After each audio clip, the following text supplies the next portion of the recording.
Meet Jackie. Oh, who's coming? Someone's at the door. Meet her favorite tree.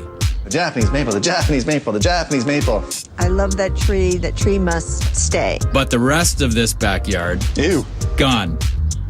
You'd think it would be easy to rip down a deck and some trees and some shrubs, but nothing prepared us for this. It's a foot deep so far. Like, I just have no idea why some dumb would put a giant slab of concrete in the middle of the backyard. Before anything new can happen, we've got to dislodge this stone slab. Once the concrete gets the heave-ho, the crew can get started getting rid of the rest of the trees and shrubs, and the new deck build can begin. That's about a perfect drop. On a Friday, I'll take that.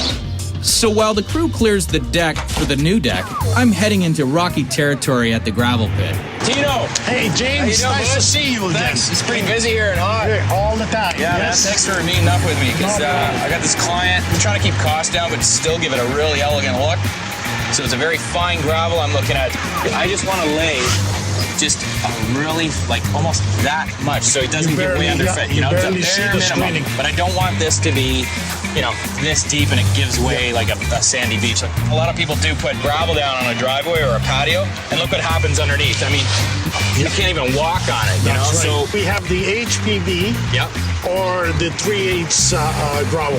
What does HPB stand for? HPB is high performance bedding. Oh, I see. It's a self-compacting material. Oh, nice. So you mean all these years I've been paying man hours for like compacting and compacting, this stuff will just go down and you don't have to do anything? No, you just We put should have it been down. talking years ago, man. Well, I guess we'll go with the HPV as long as it passes my special gravel test.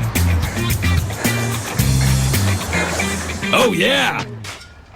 Back at the site, I can already see a difference, but it's a bit different for the client. Just looked so like a pile of mud, basically.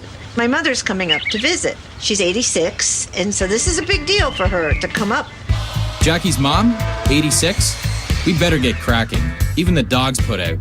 No back steps. That's been the worst part, is no back steps, because usually I let Lucy out the back door. So we had to go out the front, and a skunk had been using my lawn. She goes chasing off after the skunk. Fortunately, even though skunks are slow, Lucy was slower. Happily, Lucy wasn't skunked, and now we're looking for the stuff that's going to make Jackie's domain smell really sweet. Look, we're just looking for perennials.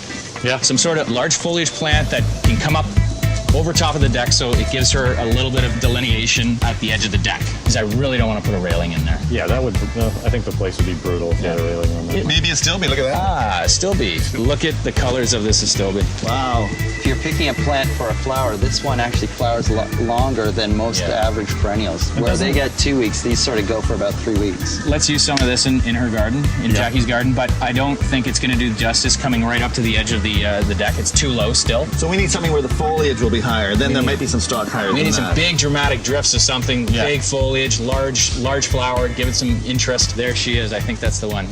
Ligularia the Rocket. I think this could possibly be the perfect plant for that area. This is as high as me. I know. It has a spire flower, which gives it architecture. Great foliage. Beautiful leaf. What I love about it too, guys, is look at this black core. Yeah. The stem is just incredible. And it lit up at night. This would look incredible too. Oh, would it ever? And the site's a little shady. Look at the size of this leaf. I know. Hello. Yeah. Hey, Adam, how are you?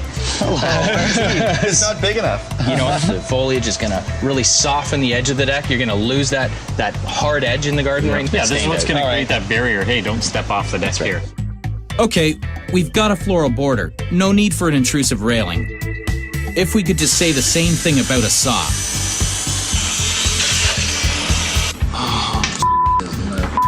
The next time they decide they want to leave the doors in and put another set in, they should probably tell us before we chop a giant hole in the side of the shed.